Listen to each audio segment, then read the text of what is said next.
Yes. Bismillahirrahmanirrahim. Alhamdulillah rabbil alamin, wa salatu wa tamu ala Muhammad wa ala alihi wa sahbihi ajma'in. Okay, welcome for our session. We are the session number 21st, right? 21st. 21st, yeah. And we have reached chapter number 79 in my book. I don't know what's about here. Ya, saya kenal. Betul? قال باب بالأسانيد الصحيحة المتصلة للإمام مالك أنه قال ما جاء في عذاب العامة بعمل الخاصة. قال حدثني مالك أنه بلغه أن أم سلمة زوج النبي صلى الله عليه وسلم قالت يا رسول الله أنهلك وفينا الصالحون؟ فقال رسول الله صلى الله عليه وسلم نعم إذا كثر الخبث. Bab siksaan yang sifatnya menyeluruh kerana perbuatan dosa khusus. Malik meriwayatkan kepadaku, ia telah mendapat khabar bahawa Ummu Salamah isteri Nabi SAW pernah bertanya, wahai Rasulullah SAW, apakah kami akan dibinasakan sementara di tengah-tengah kami masih ada orang yang saleh? Rasulullah SAW menjawab, ya, jika perbuatan keji telah bermaharajalela.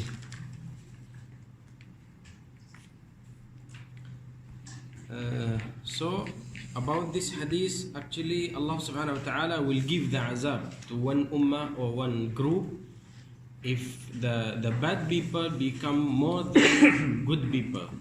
Okay, this one opinion. Second opinion for our ulama, they said if the bad things, the bad deeds appeared in that place, so Allah will give the azab. If become appeared and become common for all people. The second one. Third one, the third opinion, they say if there is no a lot of istighfar, because Allah subhanahu wa ta'ala told us in Surah Al-Anfal ayah number 33, Allah will not give the azab if Rasulullah around between of you, around of you. And the second one, if Allah will not give the azab if they are still doing istighfar. Okay, وما كان الله ليعذبهم وأنت فيهم, that is Rasulullah with us. وما كان الله ليعذبهم وهم يستغفرون, kalau mereka istighfar. Okay, Surah Al-Anfal ayah number 33. Kalau yang 25 la tusibanna minhum khassah. Yeah. Itu surah la tusibanna. So now there is a lot of opinion actually. Next hadith, قال وحدثني مالك عن إسماعيل بن أبي حكيم أنه سمع عمر بن عبد العزيز يقول كان يقال إن الله تبارك وتعالى لا يعذب العامة بذنب الخاصة ولكن إذا عمل المنكر جهارا استحق العقوبة كلهم. Malik meriwayatkan kepadaku dari Ismail bin Abu Hakim bahawa ia telah mendengar Umar bin Abdul Aziz berkata, pernah dikatakan sesungguhnya Allah Subhanahu wa taala tidak akan menurunkan siksa secara menyeluruh kerana dosa khusus. Namun jika kemungkaran telah dilakukan secara terang-terangan, maka mereka semua berhak memperolehi siksa. This one is the opinion from Sayyidina Umar ibn Abdul Aziz, the fifth Khalifa al-Rashid. He said if we come appeared and there is no Amar b'Ma'ruf and Nahy anil Munkar, Allah will give the azab for all of them. Next chapter, قال ما جاء في التقى.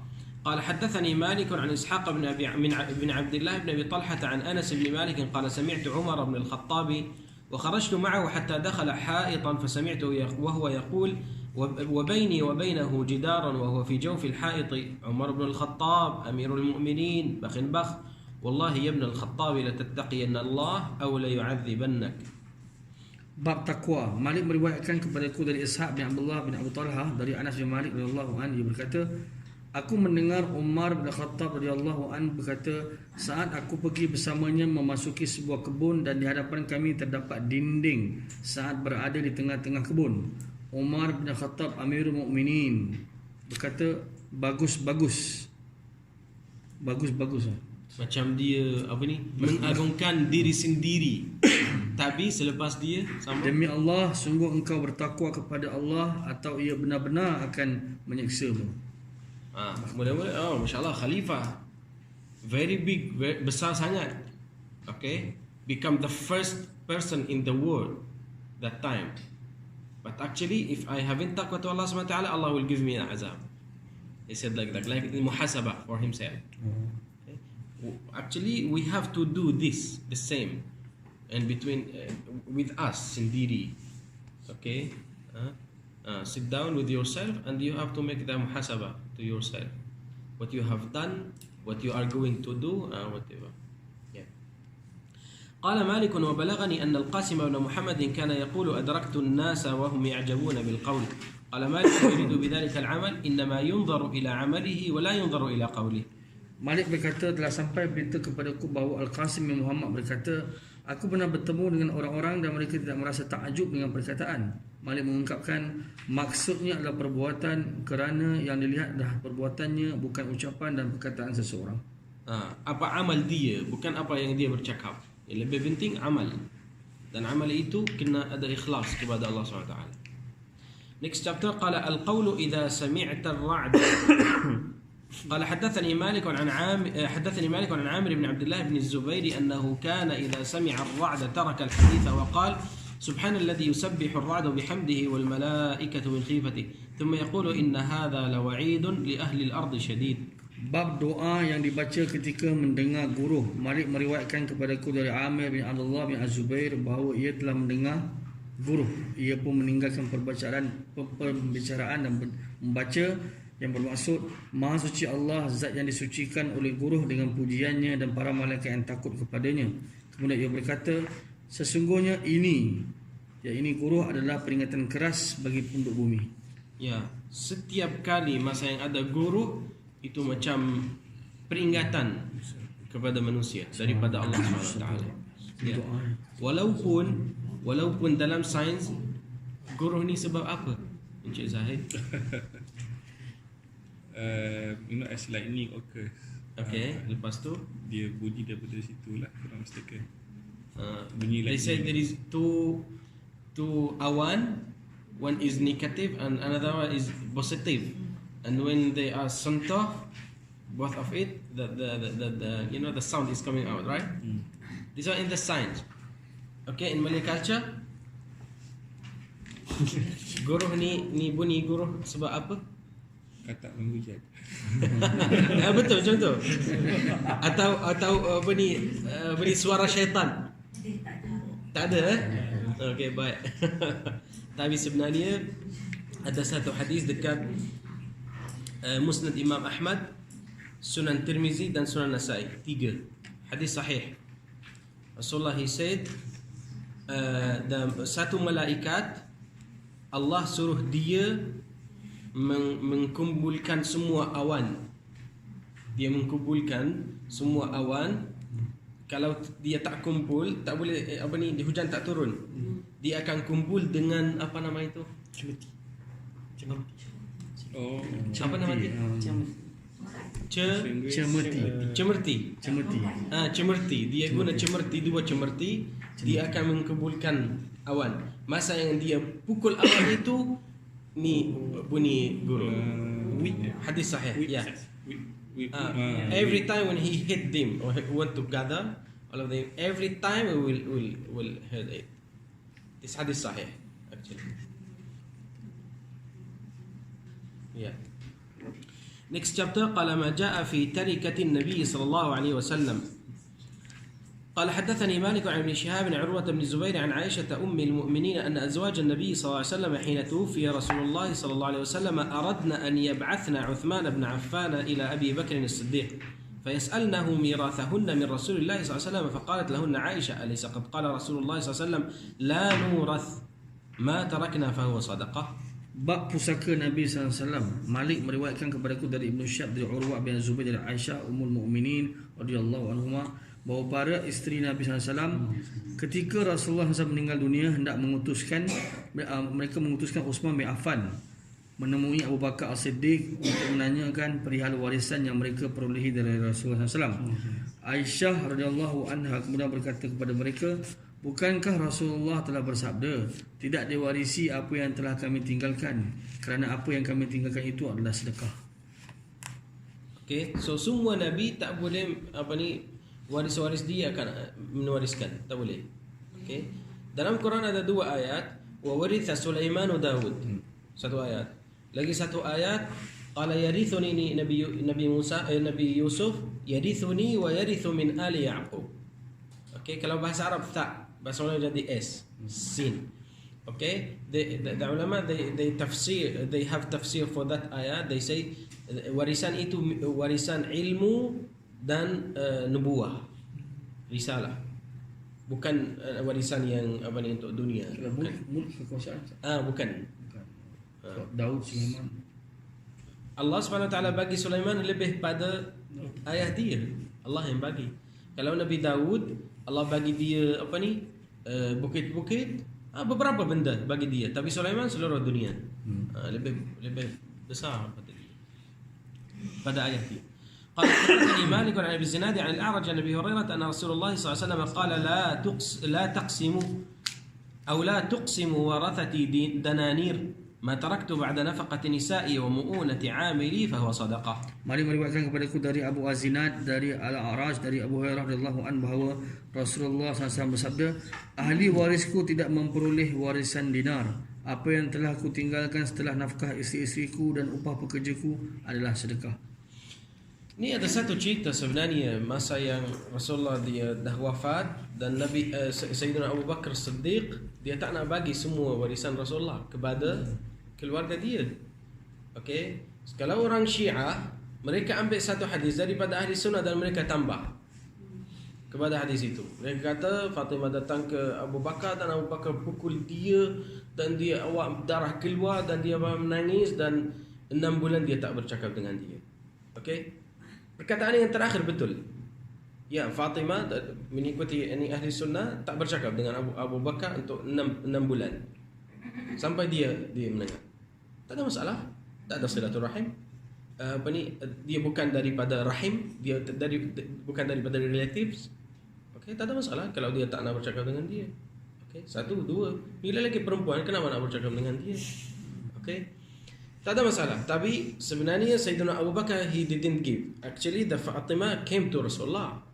And before that, before she came to Rasulullah, she asked Ali ibn Abi Talib to discuss with Abu Bakar, but he didn't accept. He refused. He said no. He knows already Sayyidina Ali ibn Abi Talib that is all of the warisan fi sabilillah for orang Islam, bukan untuk keluarga dia. So lepas tu dia pergi dan minta Sayyidina Abu Bakar tak terima. Dia bagi tahu dia la nurath ma tarakna fa sadaqah. Itu saya dengar daripada Rasulullah. Dan dia marah, dia balik. Itu sahaja. Okay? Dan lepas tu Sayyidina Abu Bakar dia yang manage. 2 tahun setengah dia yang manage.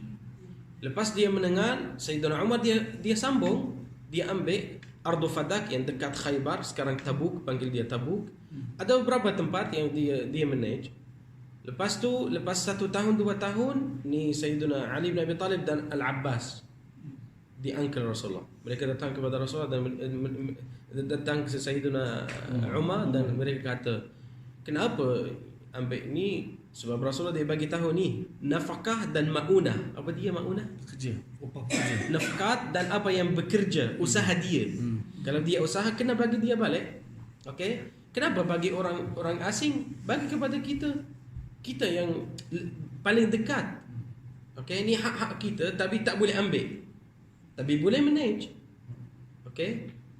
So Sayyidina Umar Al-Khattab, okay, I will give you. He give them to Sayyidina Ali ibn Abi Talib dan Al-Abbas.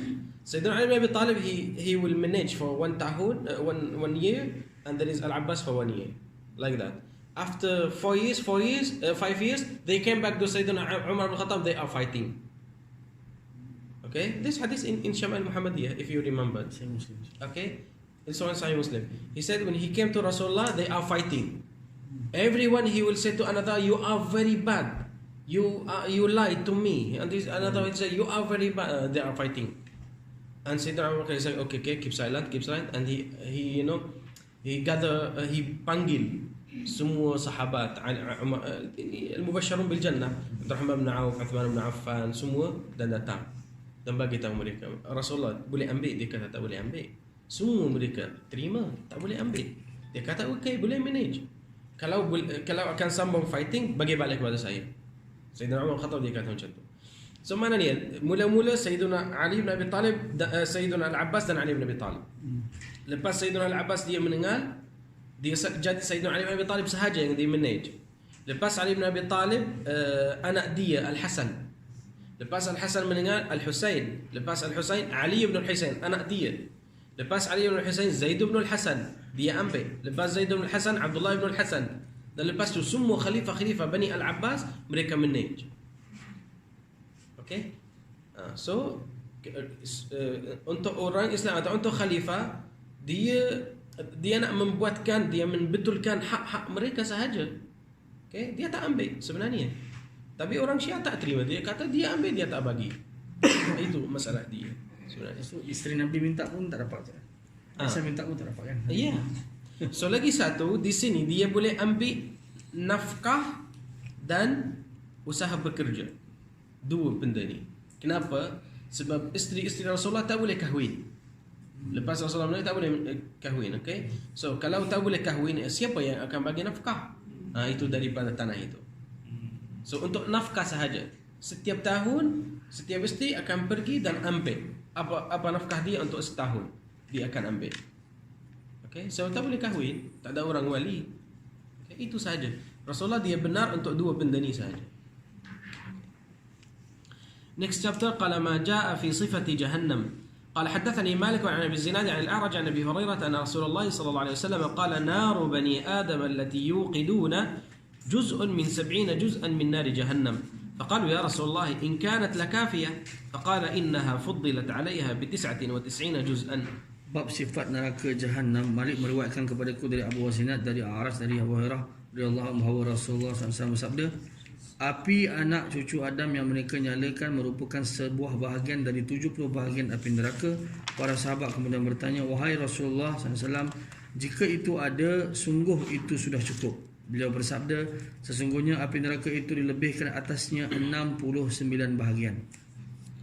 Okey, untuk api dekat dunia boleh membakarkan dia dengan kayu, dengan apa lagi? Kayu, paper, arang, apa yang bagi dia. Tapi kalau untuk Jahannam, dia boleh jadi besar dan akan membakar dia dengan dan jin. Manusia dan jin. Bagi dia jadi besar. Kalau tak bagi, tak boleh. So ada satu hadis sahih yang saya takjub kalau dengar hadis itu. Dia minta tambah. Macam ni surah Qaf ayat 30. Surah Qaf ayat 30, yauma naqulu li jahannam halim talati. Allah Subhanahu wa taala akan tanya Jahannam. Okey, dah penuh. Halim talati penuh. Wa taqul, dia akan jawab kepada Allah Subhanahu wa taala, hal min mazid, nak tambah lagi. Okey, tapi semua manusia dah masuk, semua jin dah masuk. Mana akan tambah kepada Jahannam itu? Okey, dia akan hal min mazid, dia minta tambah. Dan lepas tu Allah Subhanahu wa taala ni yang paling takjub. Allah Subhanahu wa taala akan letak kaki dia di dalam Jahannam. Dan Jahannam dia akan bercakap qat maknanya cukup. Okey, itu hadis.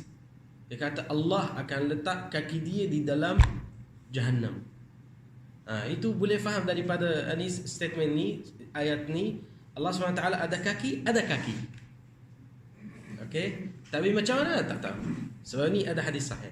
Okey, so masa yang Allah akan letak dia, macam Allah nak pukulkan dia dengan kaki dia akan kata cukup. Ya.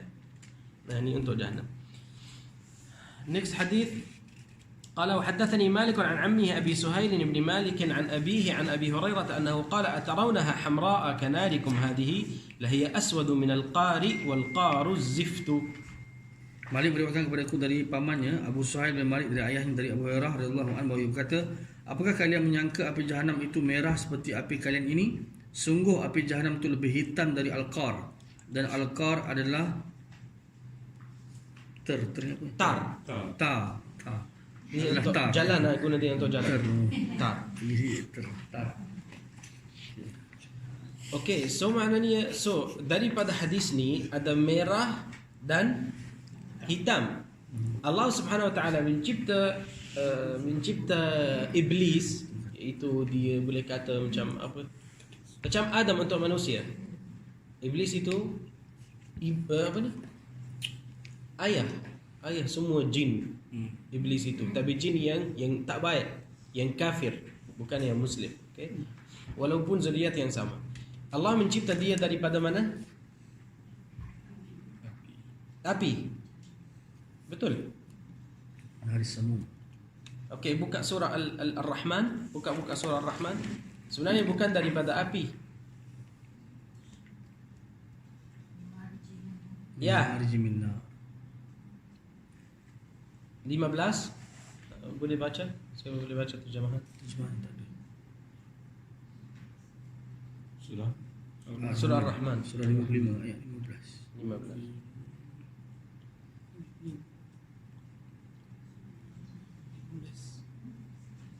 Dah dapat baca?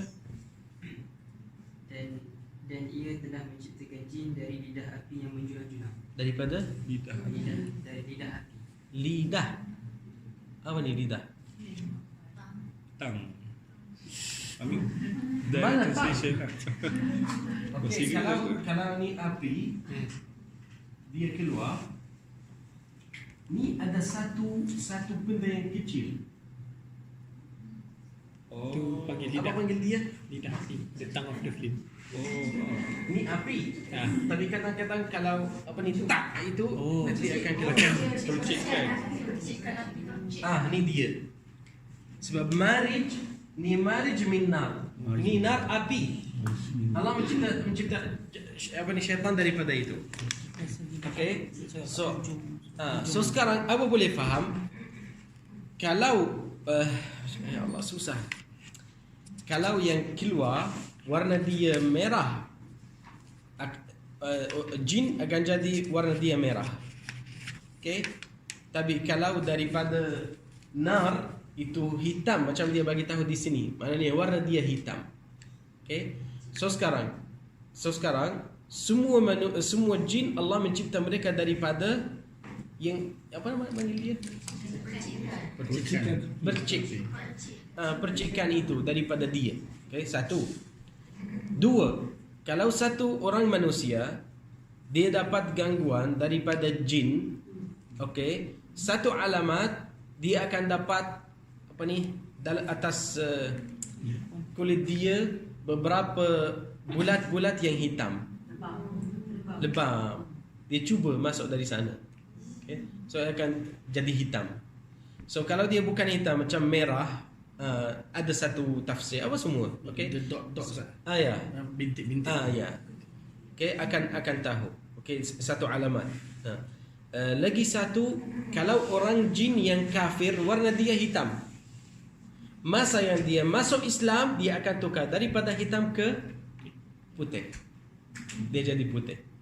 So sekarang masa yang kita baca atau kami baca kepada satu orang dan akan bercakap dengan jin itu, lepas tu akan macam minta dia masuk Islam. Kalau dia masuk Islam, dia kata asyhadu an la ilaha illallah Muhammadur Rasulullah. Kami akan tanya dia satu soalan. Sekarang warna kamu apa?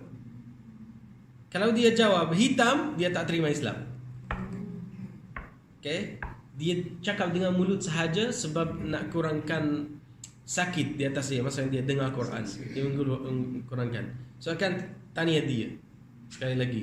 So selalu mereka lari macam dia keluar lepas tu balik, lepas tu masuk Islam, dia keluar Islam, semua. Masalah dengan mereka, tak tahu macam mana alam mereka. Okay? Ni satu macam alamat. Ya. Next chapter قال الترغيب في الصدقة. قال حدثني مالك عن يحيى بن سعيد عن أبي الحباب سعيد بن يسار أن رسول الله صلى الله عليه وسلم قال من تصدق بصدقة من كسب طيب ولا يقبل الله إلا طيبا كان إنما يضعها في كف الرحمن يربيها كما يربي أحدكم فلوه أو فصيله حتى تكون مثل الجبل.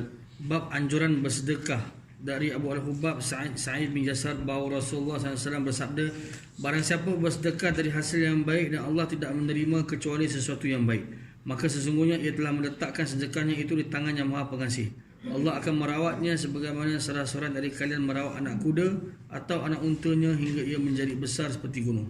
Ni the real investment, the best of investment to do in your life.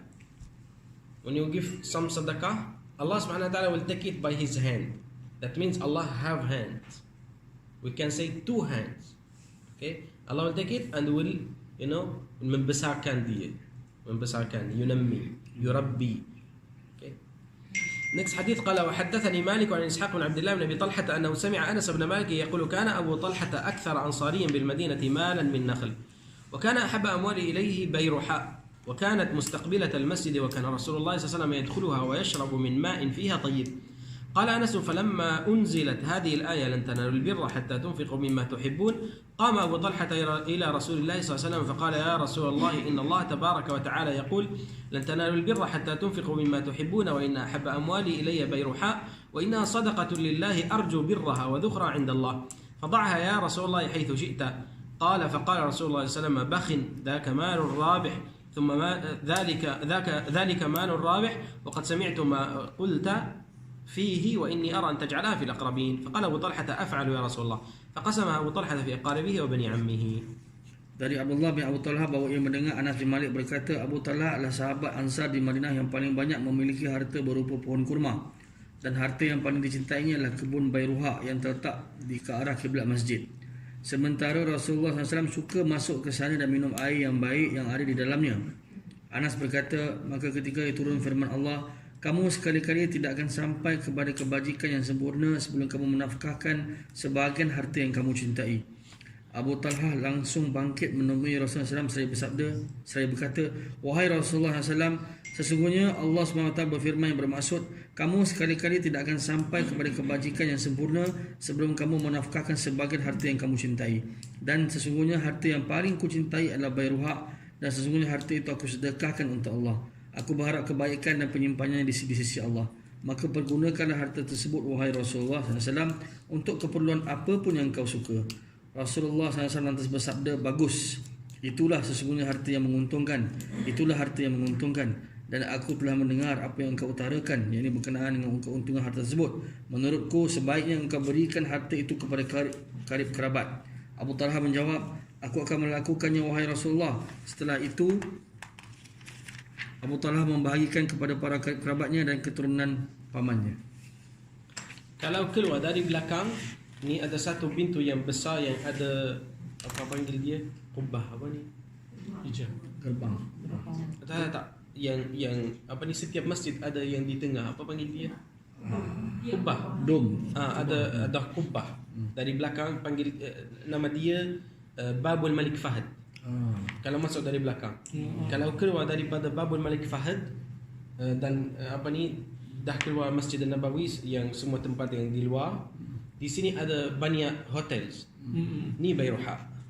Sebenarnya. Bukan yang sekarang jadi kapet setelah pintu 22. Tak. Di luar. Okay, dia jauh sikit. So sekarang dekat sana Bayruha. Rasulullah masa yang dia keluar daripada Masjid Nabawi, Rasulullah pergi dan masuk Bayruha ni, dan Rasulullah dia akan makan. Okay, boleh makan, boleh minum. So Abu boleh faham, dia kata macam tu, yadkhuluha wa yashrabu min ma'in tayyib. Ya, Rasul dia akan masuk dan makan, tak minta izin daripada Abu Talha. So maknanya boleh makan, mana-mana pergi, dan ada satu kebun, boleh masuk dan makan, tak ada masalah. Tapi jangan ambil, tak boleh bawa. Boleh masuk, makan, dan lepas tu sambung sahaja. Kalau bawa letak dalam plastik bag apa semua tak boleh, itu haram. dia sebenarnya. Tapi kalau dua orang dia dah fighting dan datang kepada ustaz, dia akan jawab macam tu. Akan kata walaupun dia minta bagi berapa makan, berapa biji, setiap biji RM10. Tak bagi dia. Sebenarnya tak bagi. Ustaz, kalau buah tu tak boleh makan terus, memang kena masak, kena goreng. Tak boleh ambil. Tak boleh ambil. Tak boleh ambil. Tak boleh. Kalau ambil daripada pokok dan makan boleh, tak ada masalah. Kalau bawa tak boleh. Okay. So sekarang dan dia kata dia suka dia, mencintai dia sangat. Tapi masa yang dia dengar hatta tunfiqu mimma tuhibbun, apa yang kamu suka, dia kata ni fisabilillah. Dia nak bagi wakaf, tapi Rasulullah menasihatkan kepada dia tak apa, membahagi dia jangan wakaf, tapi membahagi dia untuk relatives. Dan dia bagi kepada Hasan bin Thabit, Ubay bin Ka'ab, Nubayt bin Jabir, berapa yang sahabat relatives dia. Sehingga sekarang tak kerabat tak ada lagi. Allah. Next hadith قال حدثني مالك عن زيد بن أسلم أن رسول الله صلى الله عليه وسلم قال أعطوا السائل وإن جاء على فرس. Dari Zaid bin Aslam bahawa Rasulullah SAW bersabda, berikanlah kepada orang yang meminta walaupun ia datang dengan mengendarai kuda. Husnul zan. Husnul zan. Okay. Okay. Ni status lah. Status lah. Ya, sebenarnya macam sekarang ada tahu Porsche atau Porsche, satu Porsche. Ya, macam dia. Zaman itu. Dia minta pun bagi ya. Dan lagi satu sebab Allah SWT dalam surah Ad-Duha, wa amma as-sa'ila, yang dia minta, fala tanhar, jangan refuse. Jangan marah, tanhar, jangan marah. Okay? Kalau dia nak bagi, kalau tak bagi, diam saja. Ya. Next hadith قال وحدثني مالك عن زيد بن أسلم عن عمرو بن معاذ الأشهلي الأنصاري عن جدته أنها قالت قال رسول الله صلى الله عليه وسلم يا نساء المؤمنات لا تحقرن إحداكن لجارتها ولو كراع شاة محرقا. Dari Amr bin Mu'az Al-Ashhali Al-Ansari, dari kakaknya bahawa ia berkata, Rasulullah SAW bersabda, wahai para wanita yang beriman, janganlah salah seorang dari kalian memandang remeh untuk memberi hadiah kepada tetangganya meskipun hanya betis kambing yang terbakar. Kenapa perempuan di sini khas kepada mereka? Berarti masak. Ha? Berarti yang biasa masak. Dia yang masak, apa lagi? They stay longer at home. Ya, baik. Apa lagi? So close to the They like to complain on food. Kenapa? Tak boleh kontrol, okey. Dia jaga duit, apa lagi? Dia mudah marah, apa lagi? Complain about food. Tapi sebenarnya subhanallah, Allah SWT bagi perempuan satu cara yang ramai orang dia akan terima daripada dia. Macam contohnya macam anak-anak, dia akan terima daripada ibu lebih pada ayah. Sebab dia yang lagi mudah, lagi lembut apa semua. So mana dia ada macam secret way, dalam masa yang sama yang dangerous way. Yeah, so this like satu apa ni, satu cara yang dia sahaja boleh buat, lelaki tak boleh buat. Sebenarnya itu dangerous. Hati-hati dengan. Okay. Next hadith قال وحدثني عن مالك أنه بلغه عن عائشة زوج النبي صلى الله عليه وسلم أن مسكينا سألها وهي صائمة وليس في بيتها إلا رغيف، فقالت لمولاة لها أعطيه إياه، فقالت ليس لك ما تفطرين عليه، فقالت أعطيه إياه، قالت ففعلت قالت فلما أمسينا أهدى لنا أهل بيت أو إنسان ما كان يهدي لنا شاة وكفناها، فدعتني عائشة فقالت كلي من هذا خير من قرصك. Dari Aisyah isteri Nabi SAW bahawa satu ketika seorang miskin meminta-minta kepadanya saat ia sedang berpuasa dan tak memiliki apa pun di rumahnya kecuali sebuah roti. Kemudian Aisyah berkata, satu biji, satu bulat itu daripada roti. Okay? Kemudian Aisyah berkata kepada hamba perempuannya, berikan roti itu kepadanya. Budak perempuannya berkata, andai diberikan maka engkau tidak lagi mempunyai makanan untuk berbuka. Aisyah menjawab, berikan roti itu kepadanya. Perawi berkata, aku kemudian melaksanakannya. Ia berkata lagi, maka tatkala petang hari tiba, ada penghuni rumah atau orang yang tidak pernah memberi hadiah kepada kami menghadiahkan seekor kambing dan membungkusnya. Kemudian Aisyah Ummul Mukminin memanggil. Macam mana lepas tu masa yang dia kata sebelah petang ada penghuni rumah atau orang yang tidak pernah memberikan hadiah kepada kami. tak ada, sebelum ni langsung bagi satu hadiah. Sebelum itu. Okey. Kemudian kami menghadiahkan seekor kambing dan membungkusnya. Kemudian Aisyah Ummul Mukminin memanggilku seraya berkata, bukan bungkus. Satu kambing dengan dengan apa yang perlu untuk makanan dia, macam roti, macam kuah, macam semua. Satu set, ya. Dia bagi satu set. Kafanaha, ya. Kemudian Aisyah memanggilku seraya berkata, makanlah kambing ini lebih baik dari roti pipih kering. Yang dia apa ni, bakhil untuk bagi dia. Apa yang dia nak bagi tahu dia, apa yang lebih baik, ni atau yang itu. So dia bagi sebila Allah akan bagi. Yeah. What's the difference between sadaqah and hibah? Is there any difference? When we say sadaqah or different, I say hibah, I give hibah. Beza. Hibah tak boleh ambil balik. Sedekah boleh ambil? Sedekah macam mana? Sedekah boleh ambil balik. boleh ambil balik. Hibah boleh tak boleh ambil. Kalau mazhab Syafi'i tak boleh ambil langsung. Dia jadi haram. Tak boleh ambil. Tak boleh makan sekali kan? Kecuali kalau hibah daripada ayah kepada anak-anak dia. Okey. Kalau dia bagi macam ayah, dia bagi satu hibah kepada anak.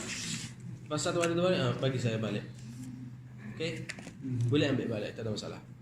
Tapi kalau bagi hibah kepada satu orang dan nak ambil balik, ini jadi haram. Al-aidu fi hibatihi, orang yang dia minta balik. Okey. Kal kalbi, macam anjing, yaudu fi qai'ihi. Dia apa yang dia muntah, dia nak makan balik. So muntah itu apa ni? Muntah itu tahir atau najis? Najis. So maknanya kalau najis tak boleh ambil dia balik. Itu mazhab Syafi'i dia faham macam tu. Kalau dia dah muntah, muntah itu najis. Kalau atas ni apa ni pakaian, kena cuci pakaian. Betul? So tak boleh ambil balik. So ni dah jadi najis. Itu yang beza. Satu beza nanti akan tahu. Okay, next hadith. قال وحدثني عن مالك قال بلغني أن مسكينا استطعم عائشة أم المؤمنين وبين يديها عنب فقالت لإنسان خذ حبة فأعطه إياها فجعل ينظر إليها ويعجب فقالت عائشة أتعجب كم ترى في هذه الحبة من مثقال ذرة. Dari Malik dia berkata, telah sampai berita kepadaku bahawa suatu ketika seorang lelaki miskin meminta makan dari Aisyah Ummul Mukminin yang tengah menggenggam anggur di tangannya. Kemudian ia berkata kepada seseorang, ambillah sebuah dan berikan kepadanya. Lelaki itu kemudian satu biji sahaja daripada anggur. Biji, okay. Lelaki itu kemudian melihat Aisyah dan terheran-heran. Aisyah lalu berkata, apakah kamu hairan berapa banyak pahala sebiji zarah yang kamu lihat dalam buah ni? Sebiji atom. Zarah itu macam semut. Satu semut yang kecil. Kalau nak letak satu biji daripada anggur dan apa yang depan dia, banyak sebenarnya. Banyak. Sebab nothing ni satu semut.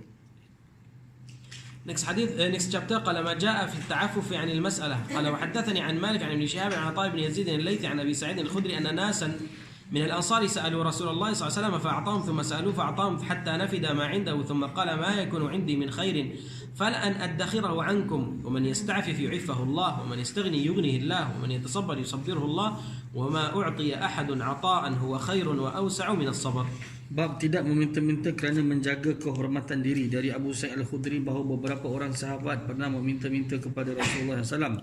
Kemudian beliau pun memberi kepada mereka. Setelah itu mereka meminta lagi dan beliau pun memberi mereka lagi hingga habislah barang yang beliau miliki. Beliau lalu bersabda, kebaikan apapun yang aku miliki tidak akan aku simpan dari kalian. Barang siapa mampu menjaga kehormatan dirinya, maka Allah akan menjaga kehormatan dirinya. Dan barang siapa meminta kekayaan, maka Allah akan memberikannya kekayaan. Dan barang siapa mampu menahan diri, maka Allah akan memberikannya kesabaran. Tidak ada pemberian lebih baik dan luas diberikan kepada seseorang daripada kesabaran yang diberikan. Boleh faham satu principle daripada atau disciple daripada hadis ni, kalau nak dapat satu benda daripada Allah Subhanahu Wa Taala, kena mula satu langkah. The first step is from you.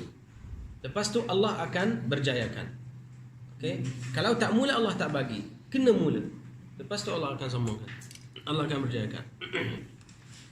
قال وحدثني عن مالك عن نافع عن عبد الله بن عمر أن رسول الله صلى الله عليه وسلم قال وهو على المنبر وهو يذكر الصدقة والتعفف عن المسألة اليد العليا خير من اليد السفلى واليد العليا هي المنفقة والسفلى هي السائلة.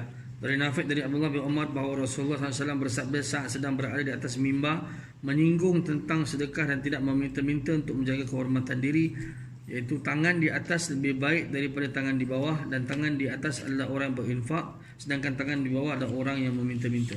Okey, sampai sekarang ni opinion daripada Imam Malik. Dia kata kalau tak minta itu lebih baik pada kalau ambil. Okey. Okey, sekarang akan sambung ke hadis yang ketiga dan nak membezakan. Okey. قال وحدثني عن مالك عن زيد بن أسلم عن عطاء بن يسار أن رسول الله صلى الله عليه وسلم أرسل إلى عمر بن الخطاب بعطاء فرده عمر فقال له رسول الله صلى الله عليه وسلم لما رددته فقال يا رسول الله أليس أخبرتنا أن خيرا لأحدنا أن لا يأخذ من أحد شيئا فقال رسول الله صلى الله عليه وسلم إنما ذلك عن المسألة فأما ما كان من غير مسألة فإنما هو رزق يرزقكه الله فقال عمر بن الخطاب أما والذي نفسي بيدي لا أسأل أحدا شيئا ولا يأتيني شيء من غير مسألة إلا أخذته. Dari Attab bin Yasir bahawa Rasulullah SAW pernah mengirim sebuah hadiah kepada Umar bin Khattab radhiyallahu anhu, kemudian Umar mengembalikannya. Rasulullah SAW berkata, kenapa engkau mengembalikannya? Umar menjawab, wahai Rasulullah SAW, bukankah engkau telah memberitahukan kami bahawa sebaiknya salah seorang dari kami tidak mengambil barang dari yang lain? Beliau menjawab, sesungguhnya itu hanya tentang meminta-minta. Adapun jika itu selain meminta-minta, maka sesungguhnya itulah rezeki yang dianugerahkan Allah kepadamu. Umar bin Khattab kemudian menjawab, berkata, ketahuilah demi zat yang jiwaku berada di tangannya, aku tidak akan meminta sesuatu pun kepada orang lain dan tidak ada sesuatu barang pun yang diberikan kepadaku di luar hasil meminta-minta, melainkan aku akan mengambilnya. Jelas? Ni yang beza ni. Ni yang beza. Jangan kata ni syarat saya. Kalau tak bagi saya macam RM100, saya tak nak ajar. Tak boleh. Tak boleh macam tu. Okay, tak apa, mula dulu. Kalau dia bagi, alhamdulillah. Kalau tak bagi, ada satu kambing akan datang dengan sumur macam Aisyah. Okay, Allah akan bagi. Okay, itu yang penting. Next hadith, قال وحدثني عن مالك عن ابن الزناد عن الأعرج عن أبي هريرة أن رسول الله صلى الله عليه وسلم قال والذي نفسي بيده لا يأخذ أحدكم حبله فيحتطب على ظهري خير له من أن يأتي رجلا أعطاه الله من فضله فيسأله أعطاه أو منعه. Dari Abu Hurairah radhiyallahu anhu bahawa Rasulullah SAW bersabda, demi zat yang jiwaku berada di tangannya, sungguh salah seorang dari kalian yang mengambil tali kemudian ia mengikat kayu bakar yang dikumpulkannya untuk dibawa di atas bahunya, itu lebih baik baginya daripada ia mendatangi orang yang telah diberi Allah kurnianya lalu ia meminta-minta darinya lantas ia diberi atau ditolak. Allah Subhanahu Wa Taala mengujikan orang orang fakir dengan miskin, dia tak ada duit. Dalam masa yang sama Allah mengujikan kepada orang kaya dengan dengan nafkah, dengan sedekah. Dekat hari akhirat Allah tak tanya orang fakir kenapa tak bagi sedekah, sebab dia tak ada duit. Tapi Allah adil, Allah akan tanya orang kaya kenapa tak bagi sedekah fisabilillah. Sama sebenarnya.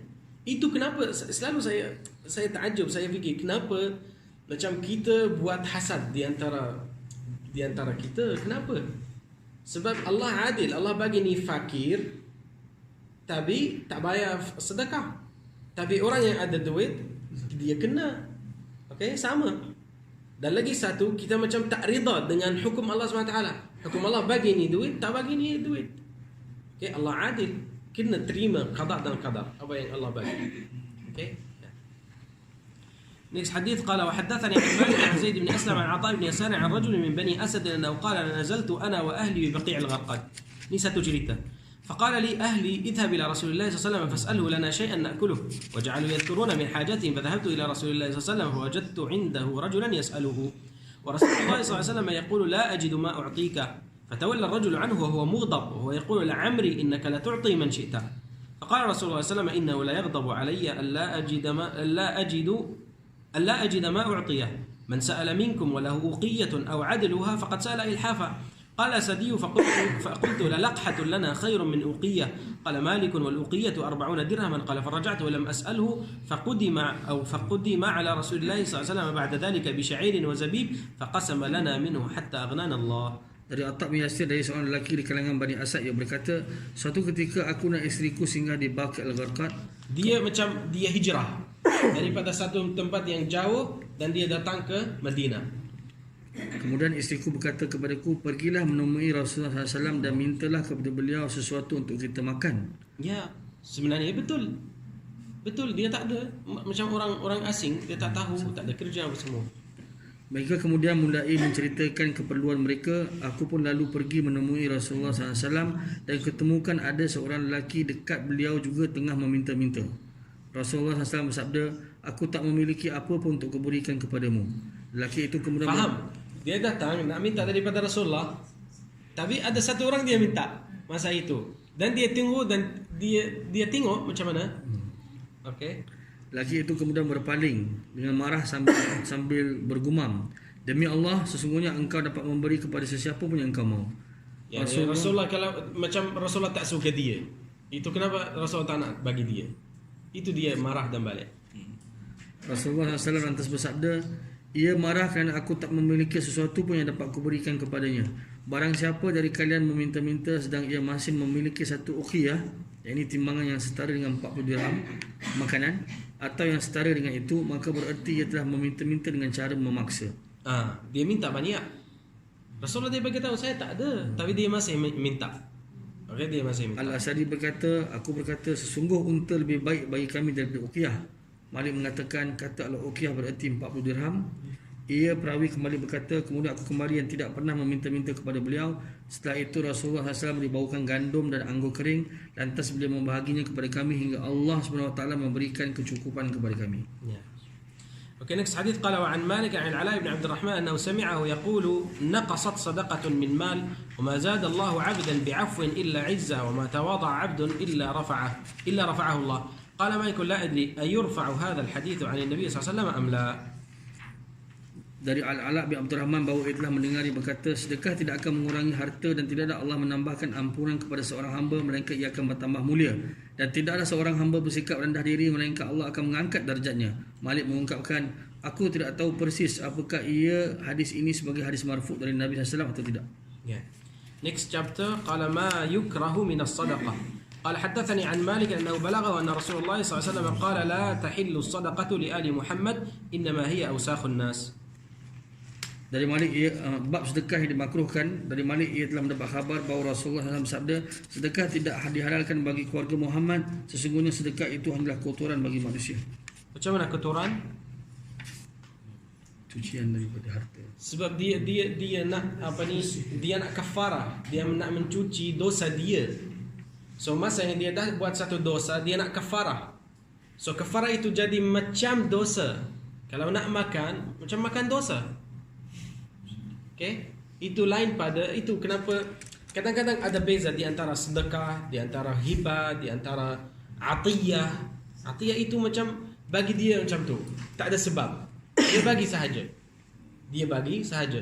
Bukan dia kata, oh, ni macam kafarah. Saya tak puasa hari Ramadan, saya nak kafarah. Sebenarnya itu dosa, dia tak puasa. Okay? Kalau ada uzur, okay, itu hukum lain. Macam satu orang, yani wal-ayazubillah, dia macam berzina dan dia nak kafarah, dia bagi. Sebenarnya itu macam zina, dia makan zina. Okay? Itu dia kata kotoran. Nanti saya akan bagi contoh. Contoh yang paling teruk, tak boleh dengar, susah nak dengar. Nanti dia akan lepas hadis ni. قال وحدثني عن مالك عن عبد الله بن ابي بكر عن ابيه ان رسول الله صلى الله عليه وسلم استعمل رجلا من بني عبد الاشهر على الصدقه فلما قدم سأله إبلا من الصدقة فغضب رسول الله صلى الله عليه وسلم حتى عرف الغضب في وجهه وكان مما يعرف به الغضب في وجهه أن تحمر عيناه ثم قال إن الرجل لا يسألني ما لا يصلح لي ولا له فإن منعته كرهت المنع وإن أعطيته ما لا يصلح لي ولا له فقال الرجل يا رسول الله لا أسألك منها شيئا أبدا. Dari Abdullah bin Abu Bakar dari ayahnya bahawa Rasulullah SAW pernah mempekerjakan seorang lelaki dari kalangan Bani Abu Ashal untuk sedekah. Maka tatkala lelaki itu datang daripada Al-Aus. Ni Abdul Ashhar satu kabilah daripada Al-Aus. So maknanya dia daripada Al-Ansar. Okey. Maka tatkala lelaki itu datang, ia pun meminta sedekah seekor unta dari beliau. Rasulullah SAW marah hingga marah itu terlihat di wajah beliau. Dan salah satu ciri marah yang terlihat di wajah beliau adalah merahnya kedua mata beliau. Sebab Rasulullah dia tahan marah dia sampai mata dia akan jadi merah. Beliau lantas bersabda, sungguh lelaki itu meminta kepadaku apa yang tidak pantas bagiku dan tidak pantas pula ia terima. Lantas jika aku tolak, aku pun tidak suka untuk menolak. Tengok, walaupun dia tak bagi tapi masih dalam hati dia macam tak suka kalau tak bagi. Ya. Namun jika aku beri, berarti aku telah memberi sesuatu yang tidak pantas bagiku dan ia terima. Lelaki itu kemudian berkata, wahai Rasulullah SAW, aku tidak akan meminta sedekah apapun darimu selamanya. Ni orang Al-Ansar. Orang Al-Ansar dia terima mau'izah, tazkirah daripada Rasul. Tapi orang itu dia marah dan balik. Beza. Okey, ini yang cerita. قال وحدثني عن مالك عن زيد بن أسلم عن أبيه أنه قال عبد الله بن الأرقم ادلني على بعير من المطايا أستحمل عليه أمير المؤمنين فقلت نعم جملا من الصدقة فقال عبد الله بن الأرقم أتحب أن رجلا بادنا في يوم حار غسل لك ما تحت إزاره ورفغيه ثم أعطاكه فشربته قال فغضبت وقلت يغفر الله لك أتقول لي مثل هذا فقال عبد الله بن الأرقم إنما الصدقة أوساخ الناس يغسلونها عنهم. Dari Zaid bin Aslam dari ayah bahawa ia berkata, Abdullah bin Al-Arqam berkata, tunjukkanlah kepadaku unta tunggangan yang dapat kugunakan membawa Amirul Mukminin. Maka aku menjawab, baik, ada seekor unta sedekah. Abdullah bin Arkam kembali berkata, apakah kamu akan senang jika ada seorang lelaki gemuk di tengah hari panas mencuci apa yang ada di bawah baju panjangnya atau selangkangnya kepadamu, kemudian ia memberikannya air kepadamu, Faham? lantas kamu minumnya? Dia cuci apa? Apa yang di bawah pakaian dia. Maknanya dia akan mencuci cantik 1, 2 dan dekat kemaluan. Dan dia gemuk 2, yang ketiga panas. Dia kata macam mana? Okey, sambung. Dia berkata, aku kemudian marah mendengar ucapannya, berkata, semoga Allah mengampunimu, apakah kamu memang sengaja mengarahkan ucapan itu kepadaku? Abdullah bin Arkam menjawab, sesungguhnya sedekah itu hanyalah kotoran manusia yang mereka bersihkan dari diri mereka. Ini dia. Boleh minum tak? Tak boleh langsung. Itu ni contoh dia. And give it to drink. Ya, Yang full. ya. After lepas cuci dia kumpul apa yang dia cuci dengan dia dan dia nak minum. Boleh minum? Tak boleh. Tak boleh. So ni kotoran mereka. Macam dosa-dosa mereka. Ya. Next chapter قال ما جاء في طلب العلم قال حدثني عن مالك أنه بلغه أن لقمان الحكيم أوصى ابنه فقال يا بني جالس العلماء وزاحمهم بركبتيه فإن الله تعالى يحيي القلوب بنور الحكمة كما يحيي الأرض الميتة بوابل السماء. Bab menuntut ilmu, dari Malik ia telah mendapat khabar bahawa Luqman al-Hakim pernah berwasiat kepada puteranya, wahai anakku, duduklah bersama para ulama dan sekakilah mereka dengan kedua lututmu. Faham? Ramai orang dia duduk dekat ni YouTube dan dia belajar dari YouTube. Mana akan tahu, kena pergi jumpa dia face to face apa semua. Okey, walaupun ambil masa, ambil usaha apa semua, tak apa, pergi, itu barakah. Ya. Kerana sesungguhnya Allah akan menghidupkan hati yang dengan cahaya hikmah sebagaimana Allah menghidupkan bumi yang mati dengan air hujan. Ni syekh saya dia kata ni syekh ni dekat channel apa nama dia? Baqi, Syekh Tuguru Muhammad Baqi. Dia kata kalau kalau salam dengan syekh kamu, dia salam dengan syekh dia dengan syekh dia sampai sahabat sampai Rasulullah. Semuanya akan dapat akan dapat nur daripada Rasulullah kalau salam dengan dia. Kalau face to face, mata ke mata, badan depan badan, akan dapat. Ya. اوكي chapter yang sebelum terakhir قال حدثني عن مالك عن زيد بن اسلم عن ابيه ان عمر بن الخطاب استعمل مولا له يدعى هنيا على الحمى قال له هني اضمم جناحك على الناس واتق دعوة المظلوم فإن دعوة المظلوم مجابة وادخل رب الصريمة الغنيمة وإياي ونعم بن عفان وابن عوف فإنهما إن تهلك ماشيتهما ترجعان إلى المدينة إلى نخل وزرع وإن رب الصريمة والغنيمة إن تهلك ماشيته يأتي ببنيه فيقول يا أمير المؤمنين يا أمير المؤمنين أفتاركهم أنا لا أبالك فالماء والكلأ أيسر علي من الذهب والورق ويم الله إنهم ليرون أني قد ظلمتهم إنها لبلادهم ومياههم قاتلوا عليها في الجاهلية وأسلموا عليها في الإسلام والذي نفسي بيده لولا المال الذي أحمل عليه في سبيل الله ما حميت عليهم من بلادهم شبرا. Bab doa orang yang teraniaya yang patut ditakuti. Dari Zaid bin Aslam dari ayahnya bahawa Umar bin Khattab radhiyallahu anhu pernah mempekerjakan hambanya yang dipanggil Hunayya untuk menjaga tempat gembala. Ia kemudian berkata, wahai Tempat Hunayya. gembala tahu? Tempat gembala, kandang. Ya, yang ini khas untuk Baitul Mal. Tak boleh orang daripada rakyat akan masuk sana.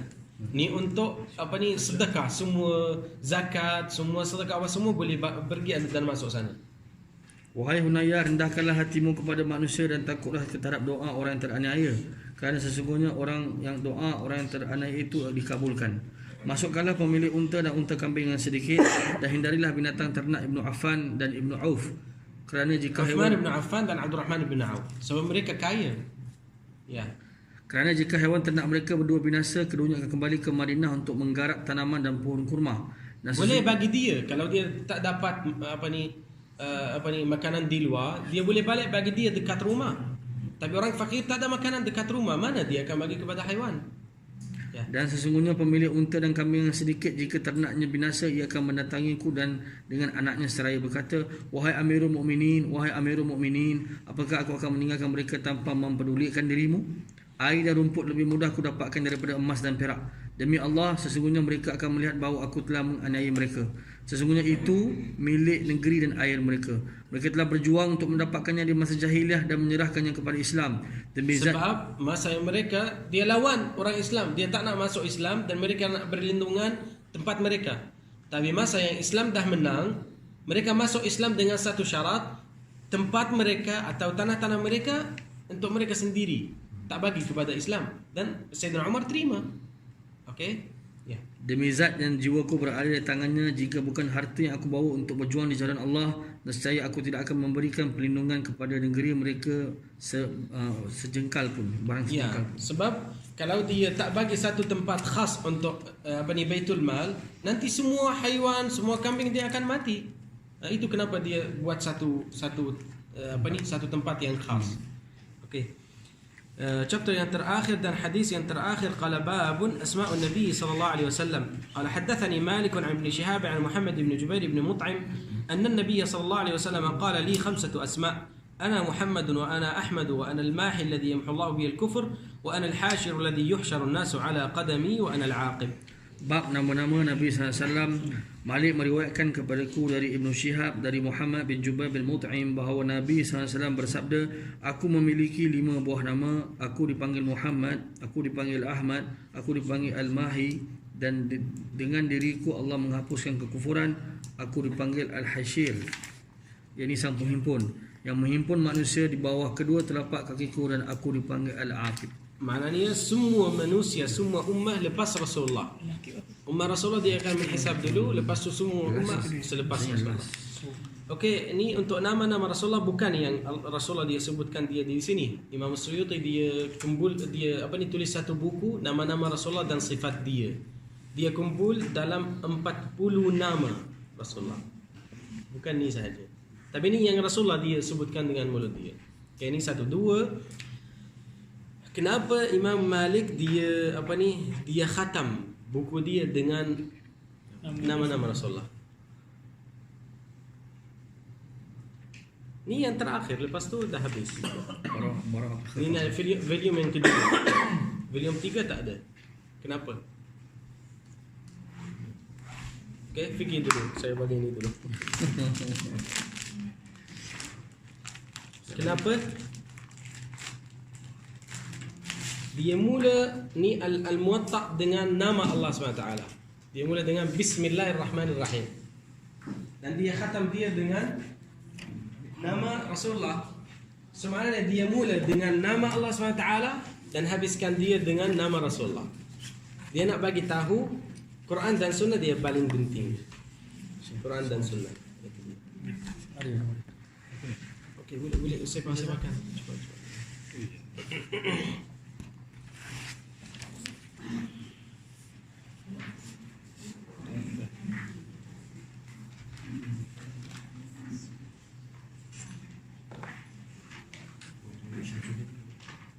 Oh, nak ambil. Tak boleh saya.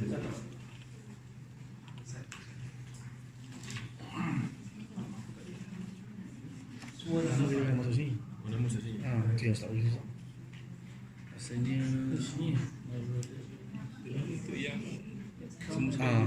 fully attend. Okey, alhamdulillah rabbil alamin. Untuk ni kitab Al-Muwatta' saya dah baca semua buku ni daripada mula-mula sampai terakhir.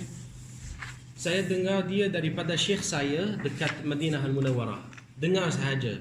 Lepas tu my sheikh, his name is Hamid bin Akram Al-Bukhari. He is a lecturer. He has PhD in Islamic University of Medina, and he is one of the scholars in Masjid Al-Nabawi. In Masjid Al-Nabawi there is 2 halaqah that they are teaching Al-Hadith. The first one is Sheikh Abdul Muhsin Al-Abbad. The second one is Sheikh Hamid Akram Al-Bukhari. So both of them I have went to them, and I have alhamdulillah I have studied with them, alhamdulillah. And there is before 2 years or 3 years, Sheikh Hamid bin Akram Al-Bukhari he came to Indonesia, Yogyakarta. That time I went over there and I have read this book to him by myself. I read it to him.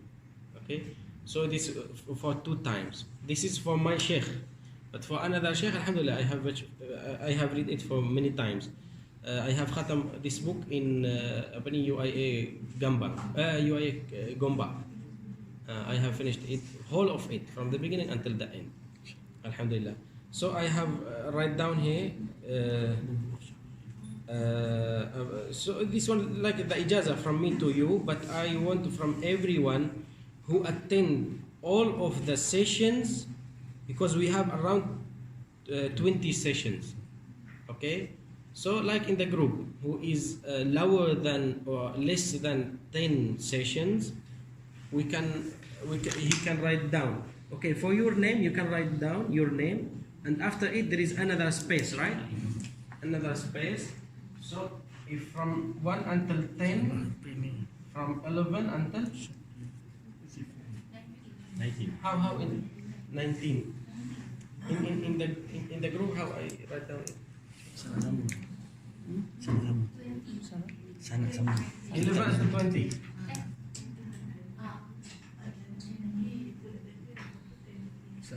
Domestic.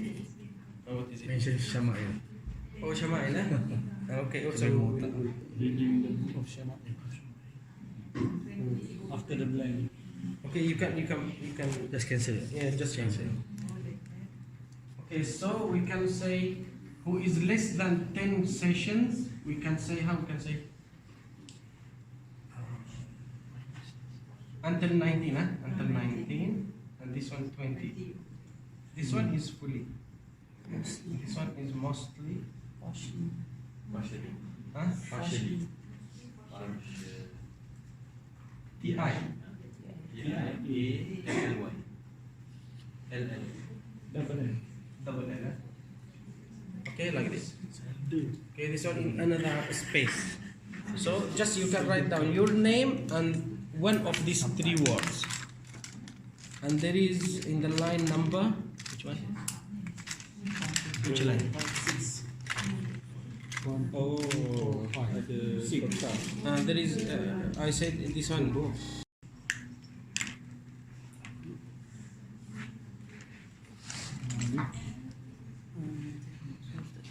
Okay, after that, the dua for him. May Allah have mercy on him. You can just leave it. So before it, you can padam.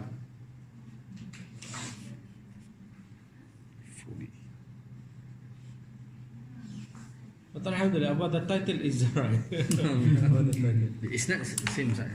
Nah, actually, I have changed it already, but I forget to change this Oh, okay, just the name. because until the Imam Malik. Oh yes, this is good. Salat anti Imam Malik. Only that particular thing.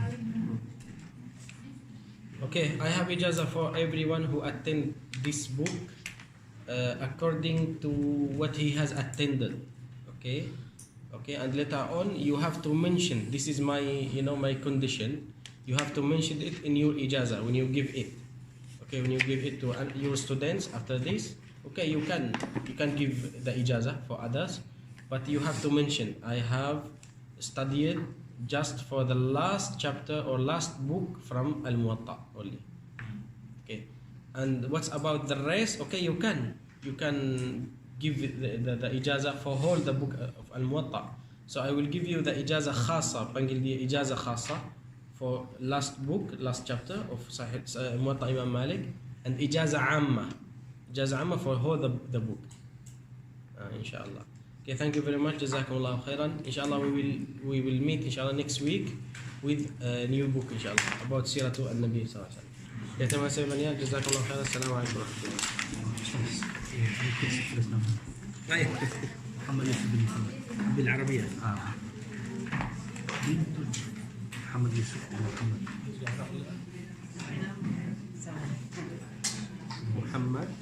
محمد يوسف بن محمد.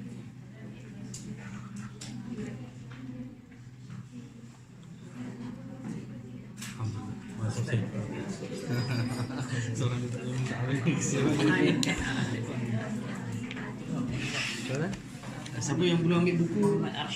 Sila.